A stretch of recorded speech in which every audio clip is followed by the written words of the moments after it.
네, 증시 인사이트 이어갑니다. 작년 하반기 한경 베스트 증권사이자 스몰캡 부분 1위를 차지한 팀이죠. 하나증권 미래산업팀의 김두현 팀장 모시고 스몰캡 얘기 나눠보겠습니다. 어서 오십시오. 네, 안녕하세요. 자, 미국 CPI가 뭐 3%까지 사실 네. 뭐 2.97%니까 2%대로 내려온 거나 마찬가지인데요. 네. 인플레는 둔화되는데 이런 것들이 아무래도 스몰캡에도 좀 긍정적인 효과가 있다고 봐야겠죠. 네. 어떻습니까? 아무래도 사실 이제 저희가 하고 있는 이제 중소형주 업체들이 대부분 다 성장주로 많이 구성들이 돼 있거든요. 그렇죠. 예, 그러다 보니까 아무래도 금리 영향에 가장 좀 민감한 섹터지 않나 싶고요. 오늘 뭐 시장에서 나타나는 것처럼 보면 성장주들이 오늘 굉장히 좋은 흐름을 나타내고 있거든요. 그래서 아무래도 이제 연준에서 금리 인상이 이제 뭐 어쨌든 한 번이든 올해 마무리가 된다라고 하면 저희가 이제 커버하고 있는 중소형주들한테는 굉장히 호재라고 저희는 예상을 하고 있습니다. 사실 요즘 장을 보면은 뭐 주도 섹터라 그럴까요? 주도주라 그럴까요? 아주 이게 게릴라성으로 옮겨 다니는 것 네, 같아요. 맞습니다. 그게 쫓아가기 정말 어려운데 이럴 때 스몰캡 중에서 정말 저평가된 거 잘 고른다면 괜찮을 것 같은데 스몰캡 톱3 종목을 한번 꼽아주세요. 사실 이제 오늘 말씀드리고 싶은 종목이 세 개가 사실 업종이 어떻게 보면 좀 다 좀 나눠져 있어요. 그러니까 방금 말씀하신 것처럼 지금은 어느 한 주도 섹터가 굉장히 시장을 리드한다라기보다는 뭐 어떻게 표현이 딱 정확한 것 같거든요. 게릴라성으로 이제 저희가 이제 순환매가 이제 돌아간다고 하는데 뭐 2차 전지가 올랐다가 의료 AI가 올랐다, 반도체가 올랐다 계속 도는 상황이어서 눈이 핑핑 돌아갑니다. 네, 맞습니다. 그래서 사실 저희도 따라가기가 굉장히 힘든데 사실 지금 이제 6월달, 7월달에는 대부분의 뭐 기관 투자자들도 그렇고 저희 전략들은 대부분 다 실적 관련주들이에요. 그래서 2분기 실적들이 좋아지는 거에 대한 사실은 범주 내에서 이제 섹터는 좀 세 종목이 다 다릅니다. 이제 하나 뭐 처음에 말씀드린 선진 뷰티 사이언스 같은 경우에는 이제 소비재 화장품 쪽으로 되어 있고요. 이제 두 번째 말씀드린 뭐 KPS 같은 경우에는 이제 폐배터리 쪽으로 보시는 게 맞고요. 뭐 더구전자 같은 경우에는 핸드셋 및 그다음에 이제 2차 전지 이렇게 연결이 돼 있습니다. 그래서 좀 이렇게 종류별로 좀 아주 소개를 뭐 고루고루 뭘 좋아하실지 몰라서 다 차리신 그런 느낌도 네, 듭니다. 맞습니다.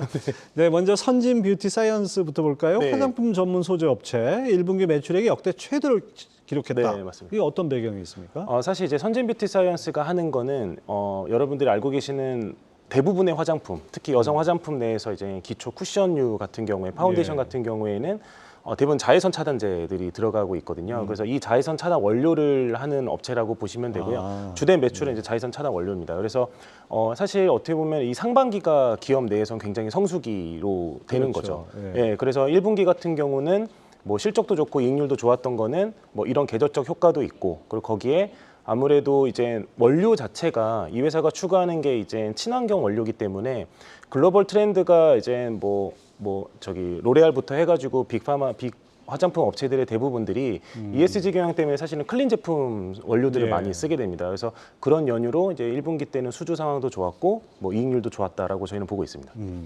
그 리포트를 보니까 뭐 선진 뷰티 사이언스 투자 포인트를 3가지로 꼽아주셨는데요. 이거 좀 자세히 설명해 주시죠. 네, 일단 뭐 첫 번째 말씀드린 것처럼 일단은 클린 뷰티라고 최근에 화장품 업계의 화두죠. 그러니까 친환경 소재 원료를 활용을 해서 고객들한테 납품을 한다는 건데 지금 대부분의 이제 바닷가에 여행을 가신다거나 해양 쪽으로 가실 때 보면은 이런 화학적 성분들이 많이 포함된 선크림을 좀 규제를 하는 경향들이 지금 굉장히 커가고 있습니다. 그래서 뭐 그린피스 같은 경우에는 뭐 이런 선크림류들이 이제 고래들이 먹는다고 그래서 미세 플라스틱 얘기들도 나오고 있고 그러다 보니까 이제 친환경 소재에 따른 니즈가 점점 커가고 있고요.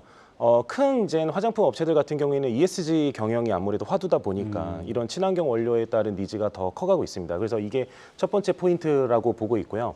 두 번째 같은 경우는 선진 뷰티 사이언스에 대한 실적을 한 과거 이렇게 한 5, 6년치를 쭉 보면 한 번도 이 회사가 이제 매출이 꺾인 적이 없는 회사입니다. 그래서 그만큼 고객사군도 되게 다양하고 어떤 정치적인 외적 변수에서 실적이 되게 좌지우지되는 경향이 되게 적다. 그래서 실적 안정성이 좀 높다라는 게 이제 저희가 보고 있는 두 번째 포인트고요.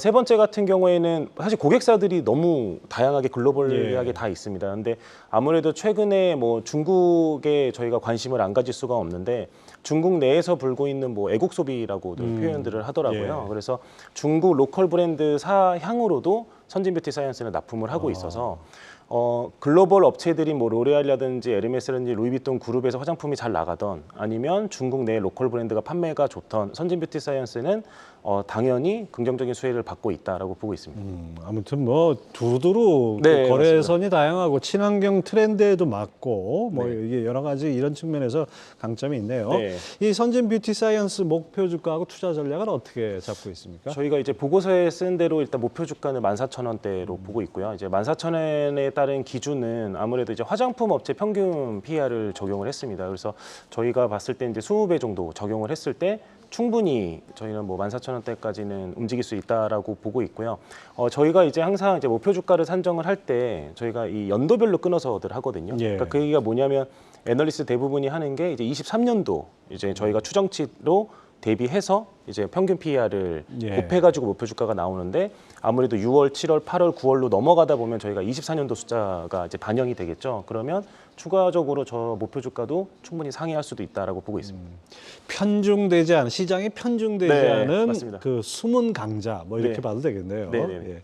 자, 두 번째 KPS 이게 어떤 기업인지 간단히 소개해 주시죠. 사실 KPS 같은 경우에는 원래 본업은 이제 디스플레이 인장기라고 해서요. 저희가 디스플레이 패널 자체를 이렇게 휘도를 나타내는 거를 이제 인장기라고 예. 합니다. 그래서 차량 같은 데 보면 최근에는 이렇게 단순 패널이 아니라 이제 곡선류로 돼 있는 것들이 있죠. 그래서 이런 디스플레이 인장기를 하는 업체인데 저희가 주력하게 보는 포인트는 이제 올해 4월 달에 인수한 세기리텍입니다.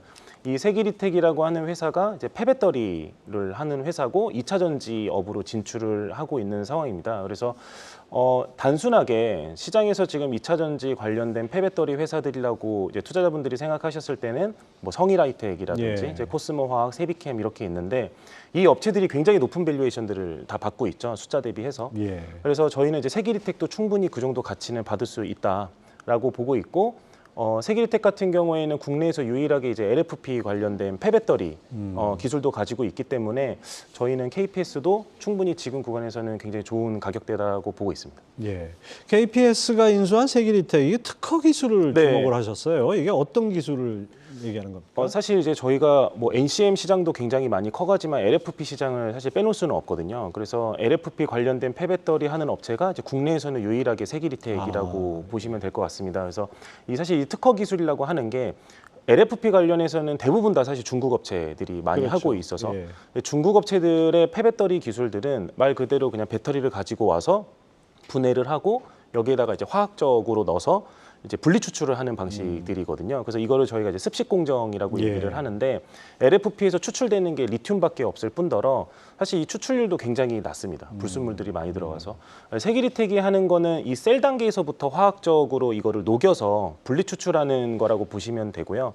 그리고 거기에 따라서 리튬 외에 나머지 소재들도 사실은 추출률이 굉장히 높은 기술입니다. 그래서 사실 이제 저희가 이제 애널리스트들도 이거를 그냥 말씀드릴 때 뭔가 이제 근거가 사실은 예. 있어야 되거든요. 그래서 보면은 이제 최근 이제 엊그저께 이제 계약이 이제 체결됐던 게 국내 이제 정부 출연 기관하고 이제 뭐 기술 이전 계약을 체결을 했습니다. 이 얘기가 뭐냐면 세기리텍이 가지고 있는 기술을 이제 정부 과제를 이제 같이 하겠다. 그러니까 그만큼 정부에서도 어떻게 보면 좀 인증을 한 기술이라고 저희는 보고 있습니다. 삼성전자하고도 뭐 위탁 계약을 맺었고요. 네, 맞습니다. 그러니까 365일 24시간 돌아가는 공장들 같은 경우에 저희가 이제 UPS라고 해서 그 비상 발전기들이 다 상주하고 있거든요. 예. 그래서 지금 그게 여러분들이 생각하실 때는 그냥 ESS라고 사실은 생각하셔도 무방합니다. 그래서 그 관련된 계약을 이제 세기리텍이 이제 독점으로 따왔기 때문에 향후에 이쪽 부분도 저희는 뭐 매출에 굉장히 긍정적 요인이 될 거다라고 보고 있습니다. KPS가 아주 잘 샀네요. 네, 맞습니다. 예, 그렇습니다.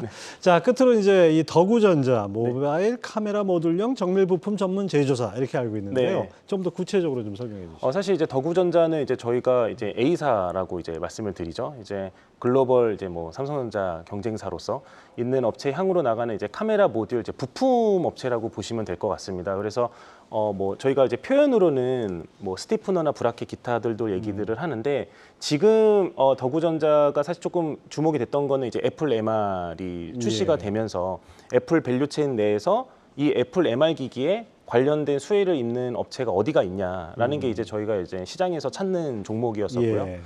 당연히 이제 MR 기기 같은 경우에는 카메라 모듈들이 많이 들어갑니다. 그래서 저희가 추정하기에는 뭐 LG노텍이라든지 자와라든지 기존에 있었던 애플 밸류 체인들도 물론 수혜가 있겠지만 더구전자 같은 경우에도 카메라 모듈에 들어가는 부품이거든요.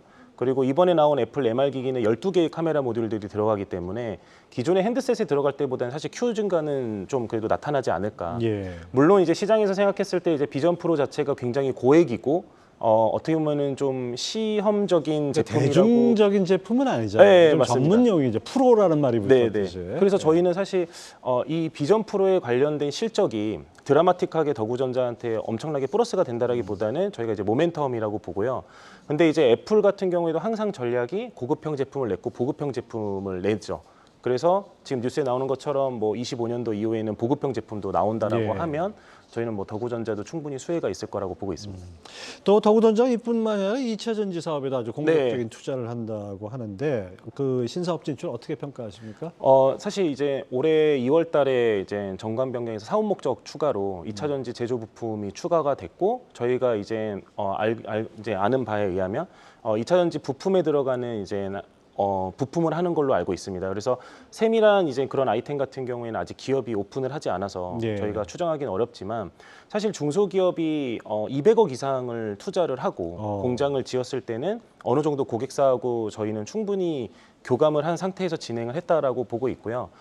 최근 이제 정부에서도 나오는 이제 가이드라인이 이제 금융감독원에서도 나왔던 것처럼 어떤 기업이 이제 사업 목적을 추가를 했을 때는 진행 상황에 따라서 이제 보고를 하게 되는 걸로 알고 있습니다. 그래서 더구전자의 2차 전지 부품 관련된 사업도 저희는 뭐 일단은 사업 보고서라든지 분기 보고서 내로 투자자들이 확인할 수 있을 거라고 보고 있고요.